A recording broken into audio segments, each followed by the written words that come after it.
സോന എൽദോസ്. സോന എൽദോസിൻ്റെ അച്ഛൻ, നമ്മൾ മുൻപ് പറഞ്ഞതുപോലെ എൽദോസ് 3 മാസങ്ങൾക്ക് മുൻപാണ് മരിക്കുന്നത്. ഈ സോനയും റമീസ് എന്ന ആലുവ സ്വദേശിയുമായിട്ടുള്ള ബന്ധം തുടങ്ങുന്നത് കോളേജിൽ നിന്നാണ്. സൗഹൃദത്തിൽ തുടങ്ങി പിന്നീട് അതൊരു പ്രണയബന്ധമായിട്ട് വളരുകയും ഈ സോനയ്ക്ക് ഇവനെ പിരിയാൻ സാധിക്കില്ല എന്നൊരവസ്ഥയിലേക്ക് എത്തി.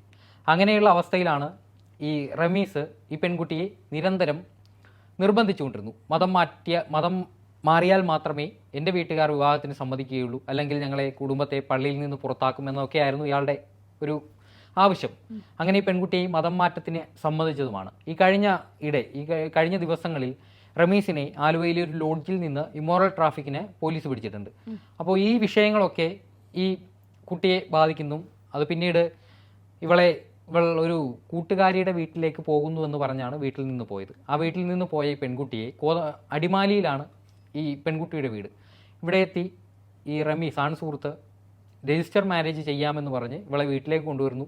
അങ്ങനെ വീട്ടിലെ ഒരു മുറിയിൽ ഇട്ട് ക്രൂരമായിട്ട് ഉപദ്രവിച്ചതിന് ശേഷം പൊന്നാനിയിൽ കൊണ്ടുപോയി മതം മാറിയാൽ മാത്രമേ നിന്നെ ഞാൻ വിവാഹം കഴിക്കൂ, അല്ലെങ്കിൽ നീ എന്നെ മറന്നേക്ക് എന്നടക്കം പറഞ്ഞിട്ടുണ്ടെന്നാണ് പറയുന്നത്.